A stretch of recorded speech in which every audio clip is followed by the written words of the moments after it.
Hello my dear students, welcome back to my channel. आज के इस वीडियो में हम फिर से डिस्कस करेंगे आपके MED 002 के कुछ ऐसे क्वेश्चंस जिन्हें हमने अपनी प्रीवियस वीडियोस में डिस्कस नहीं किया है। ठीक है, सो ये क्वेश्चंस भी आपके एग्ज़ाम के लिए इम्पॉर्टेंट हैं, क्योंकि जो एग्ज़ाम है उसमें तो हमें नहीं पता ना कि क्या आने वाला है। हमारे पास केवल एक ही सहारा होता है, वो होता है मोस्ट रिपीटेड क्वेश्चंस का। ठीक है, और वो ही क्वेश्चंस बन जाते हैं आपके एक्सपेक्टेड क्वेश्चंस भी। इस वीडियो के अंदर हम हिंदी इंग्लिश दोनों लैंग्वेजेस में आंसर्स को डिस्कस करेंगे। तो ये वीडियो दोनों मीडियम के स्टूडेंट्स के लिए इम्पॉर्टेंट है। जो हिंदी मीडियम के बच्चे हैं वो अपना आंसर नोट डाउन कर लीजिए कीजिए, सेम टू सेम इंग्लिश वाले भी। फिर उसको बाद में आप रिवाइज़ करिए ताकि आप ज़्यादा बेटर तरीके से चीज़ों को याद कर पाएंगे। चलते हैं अपने पहले क्वेश्चन पे। हमारे पहले क्वेश्चन में हमसे पूछा है व्हाट इज़ जेंडर डिस्पैरिटी, कि जेंडर डिस्पैरिटी क्या होता है and how it hampers environment protection and sustainable development. तो जेंडर डिस्पैरिटी का मतलब होता है difference in status, power and opportunities between man and women. Man और वुमेन के बीच में जब डिफरेंस आ जाता है, often resulting in unequal treatment, और उन्हें अनईक्वली ट्रीट किया जाता है। This disparity can manifest in various domains, और ये जो डिस्पैरिटी है हम अलग अलग जगह देख सकते हैं। फॉर एग्जाम्पल, ऐसी डिस्पैरिटी हम एजुकेशन में देखते हैं, एम्प्लॉयमेंट में देखते हैं, हेल्थ में देखते हैं और पॉलिटिकल रिप्रेजेंटेशन में भी देखते हैं। अब इसका इम्पैक्ट क्या पड़ता है एनवायरनमेंट के ऊपर, उसकी बात करते हैं। Limited participation in decision making, जो वुमेन हैं उनका निर्णय लेने में जो पार्टिसिपेशन है वो बहुत ही कम हो जाता है। Women specially in many developing countries, जितने भी आपके अविकसित या विकासशील देश हैं वहाँ पे जो वुमेन्स हैं उन्हें डिसीजन मेकिंग की प्रोसेस में इंक्लूड ही नहीं किया जाता। खास करके जो एनवायरनमेंट वाली पॉलिसीज़ होती हैं और मैनेजमेंट वाली पॉलिसीज़ होती हैं। This exclusion means that their unique knowledge and experiences which are crucial for sustainable resource management are not utilized. तो यहाँ पे ये चीज़ आप कह सकते हैं कि जो वुमेन है उनके जो यूनिक नॉलेज है, उनका जो एक्सपीरियंस है जो कि सस्टेनेबल रिसोर्स मैनेजमेंट के लिए ज़रूरी था, उसका आपने यूज़ ही नहीं किया। वुमेन की जो नॉलेज थी वो उसके दिमाग में ही रह गई और वहीं से ही वो चली गई। अगर वो नॉलेज हमारे पास आती तो हो सकता है कि हम अपने रिसोर्सेज को और भी ज़्यादा सस्टेनेबली यूज़ कर पाते। Women's involvement in community decision making has been shown to lead to more sustainable and effective environmental outcomes. For example, forest and water management projects that involve women tend to have better conservation outcomes. वो projects जहाँ पे किसका involvement होता है, women का, महिलाओं का, वहाँ पे ज़्यादा अच्छा आउटकम मिलता है। हिंदी में इसे कहेंगे आप कि निर्णय लेने की सीमित भागीदारी होती है विकासशील देशों में। ठीक है, और अगर आप उनका जो अनुभव है, उनका जो अद्वितीय ज्ञान है उसका बहिष्कार करते हो तो उसका उपयोग नहीं हो पाता। ठीक है, वन और जल प्रबंधन की परियोजनाओं में महिलाओं की भागीदारी से बेहतर संरक्षण परिणाम मिलते हैं, ऐसा देखा गया है। Differential impact of environmental degradation. Environmental issues such as deforestation, water scarcity and climate change disproportionately affect women. ये जो सारी चीज़ें हैं, पानी की कमी, क्लाइमेट का बदलना, डिफॉरेस्टेशन, ये सब वुमेन को इफ़ेक्ट करते हैं, स्पेशली उन वुमेन्स को जो रूरल एरियाज़ में यानी कि गाँव में रहती हैं। These impacts can exhibit existing gender inequalities, और ये जो इम्पैक्ट्स हैं ये अभी जो जेंडर इनइक्वालिटीज़ हैं उनको और ज़्यादा बढ़ा देते हैं, making it harder for women to contribute to and benefit from sustainable development. तो वुमेन्स के लिए बहुत ज़्यादा हार्ड हो जाता है कि वो कहीं से भी सस्टेनेबल डेवलपमेंट में ना तो कॉन्ट्रीब्यूट कर पाती हैं और ना ही उससे कोई बेनिफिट ले पाती हैं।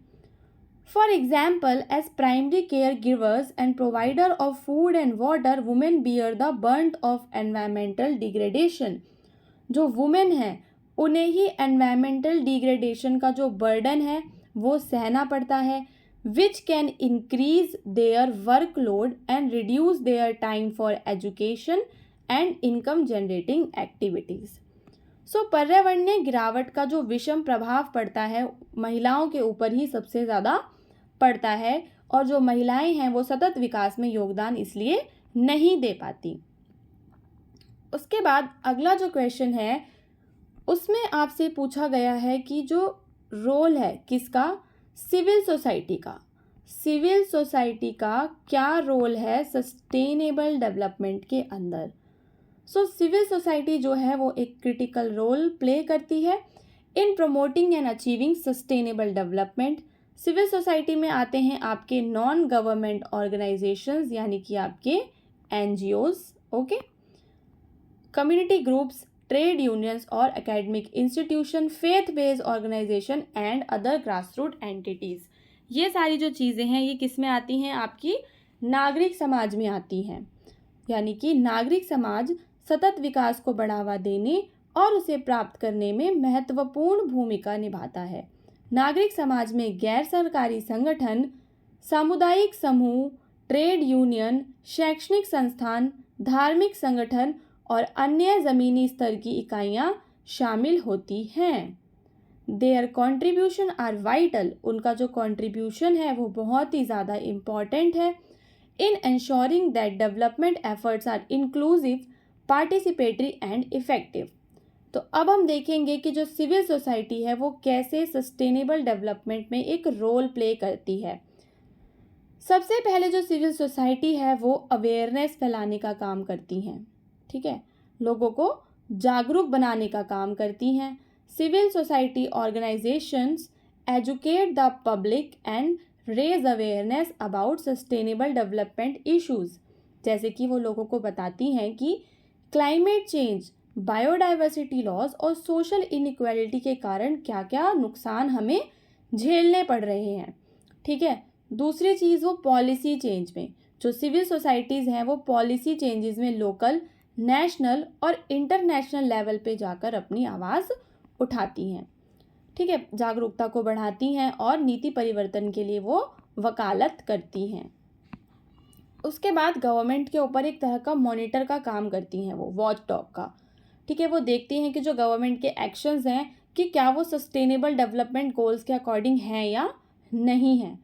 ट्रांसपेरेंसी लेकर आती हैं, पारदर्शिता लेकर आती हैं ताकि करप्शन को कॉम्बैट किया जा सके. गुड गवर्नेंस प्रैक्टिसेस की वो लोग बात करते हैं. सरकारी कार्यवाहियों में निगरानी. इसका मतलब क्या है कि नागरिक समाज प्रहरी के रूप में कार्य करता है, सरकारी कार्यवाही की निगरानी करता है और उन्हें सतत विकास लक्ष्यों के प्रति उनकी प्रतिबद्धता के लिए जवाबदेह ठहराता है. पारदर्शिता लेकर आता है और भ्रष्टाचार विरोधी बातें भी वो करते हैं. भ्रष्टाचार से लड़ने का वो काम करते हैं. उसके बाद जो आपका अगला क्वेश्चन है उसके अंदर आपसे पूछा गया है कि कोई 5 इम्पॉर्टेंट एनवायरमेंट लेजिस्लेशन बताओ इंडिया के. इंडिया के अंदर कोई 5 कानून बताइए जो एनवायरमेंट से रिलेटेड हैं. तो जो आपका पहला कानून है वो है द एनवायरमेंट प्रोटेक्शन एक्ट 1986 वाला एक्ट. ठीक है, ये जो एक्ट है इसने एक फ्रेमवर्क दिया था प्रोटेक्शन और इम्प्रूवमेंट करने के लिए एनवायरमेंट की. ठीक है, यह अधिनियम पर्यावरण की सुरक्षा और सुधार के लिए ढांचा प्रदान करता है. यह केंद्र सरकार को पर्यावरण की गुणवत्ता की रक्षा और सुधार के लिए, प्रदूषण को नियंत्रित करने के लिए और उन गतिविधियों को विनियमित करने के लिए सशक्त बनाता है जो पर्यावरण को नुकसान पहुंचा सकती हैं. उसके बाद जो दूसरा है वो है air prevention and control of pollution act 1981. ठीक है, नाम से ही आप समझ जाओगे कि वायु प्रदूषण को रोकने के लिए ये एक्ट लाया गया था. उसके बाद वाइल्ड लाइफ प्रोटेक्शन एक्ट का मतलब क्या है कि जितने भी आपके वन्य जीव हैं उन्हें प्रोटेक्ट किया जाए. वन्य जीव में आपके wild animals, birds and plants सारे आते हैं. It establishes protect area such as wild life sanctuaries बना के, नेशनल पार्क्स बना के, हंटिंग और पोचिंग पे रोक लगा के, ट्रेड पे रोक लगा के वाइल्ड लाइफ प्रोटेक्शन एक्ट को लेकर आया गया था. ठीक है, व्यापार को विनियमित करके, शिकार को रोककर। फिर आता है फॉरेस्ट कंजर्वेशन एक्ट ऑफ 1980, जिसके अंदर फॉरेस्ट को कंजर्व करने की बात की गई थी, डिफॉरेस्टेशन को ख़त्म करने की बात की गई थी, माइनिंग इंडस्ट्रियल प्रोजेक्ट्स के ऊपर थोड़ी सी रोक लगाई गई थी कि सरकार से पहले क्या लेना पड़ेगा, अप्रूवल लेना पड़ेगा, ठीक है, स्वीकृति लेनी पड़ेगी। उसके बाद स्टूडेंट्स यहाँ पे कुछ दो मैं आपको, देखो आपसे आंसर में 5 पूछे गए थे, तो 4 तो आपने पुराने वाले बता दिए। अब यहाँ पे कोई 2 एक्ट्स ऐसे नए ऐड कर लो ताकि थोड़ा सा लगे कि आप पढ़े लिखे इंसान हो, ठीक है। So India has recently introduce several important environmental legislations, जैसे कि पहली थी प्लास्टिक वेस्ट मैनेजमेंट एक्ट जो कि 2022 का एक्ट है, ठीक है, और दूसरा है ई वेस्ट मैनेजमेंट एक्ट। ये जो दोनों एक्ट हैं इनके बारे में आपको लिख कर आना है, ठीक है, ताकि ये लगेगा कि आप रिसेंटली डेटा से अपडेटेड हो। So private waste management act जो है ये फोकस करता है सिंगल यूज़ प्लास्टिक्स पे रोक लगाता है, रिसाइकलिंग को, रीयूज़ मैकेनिज्म को एनहांस करता है। वैसे ही जो ई वेस्ट मैनेजमेंट एक्ट है ये टैकल करता है ग्रोइंग इशू, जैसा कि आपको पता होगा कि इस टाइम पे जो इलेक्ट्रॉनिक वेस्ट है ना वो बहुत बड़ा इशू बन गया है, उसको डिस्पोज ऑफ करना बड़ा मुश्किल है। तो ऑप्शन क्या बचता है, रिसाइकलिंग का। तो ई वेस्ट मैनेजमेंट रूल्स लेकर आई है सरकार और प्लास्टिक वेस्ट मैनेजमेंट भी लेकर आई है।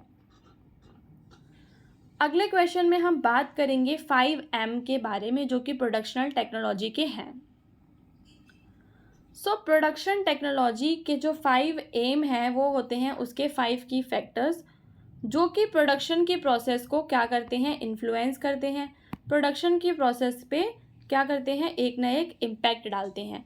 तो पहला फैक्टर होता है आपका मैन, ठीक है, यानी कि ह्यूमन एलिमेंट।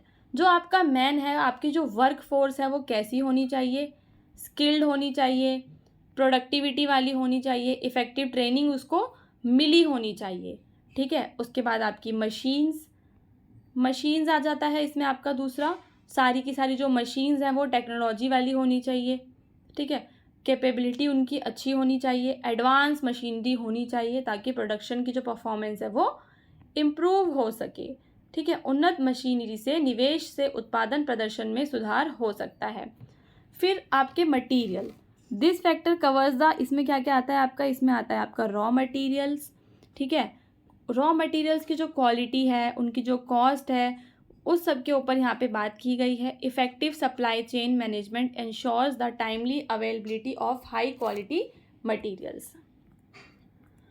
फिर आपके methods, this refers to the procedures and processes used to manufacture products. ये क्या है, वो सारे प्रोसीजर जो भी आप प्रोसेस कर रहे हो, ठीक है, जिस भी प्रोसेस से आप अपना प्रोडक्ट बना रहे हो, तो वो आपका होता है method. Efficient methods reduce waste, अगर आप अच्छे मेथड्स का यूज़ करोगे तो वेस्ट भी तो कम होगा। सो कंटिन्यूअस इम्प्रूवमेंट टेक्निक्स, ठीक है, lean and six sigma are use to refine production methods. उसके बाद लास्ट ये क्या है आपका मनी। सो मनी आपका फाइनेंशियल रिसोर्स है, ठीक है, बजट वगैरह बनाकर। तो ये जो हमारे 5M थे, क्या थे, किसके 5M थे स्टूडेंट्स, प्रोडक्शन टेक्नोलॉजी के हमारे 5Ms थे। सो अब आप मुझे नीचे कमेंट करके ज़रूर बताएंगे कि आपको ये वीडियो कैसा लगा, ठीक है, और दूसरी चीज़ कि नेक्स्ट आपको कौन सा वीडियो चाहिए, ठीक है।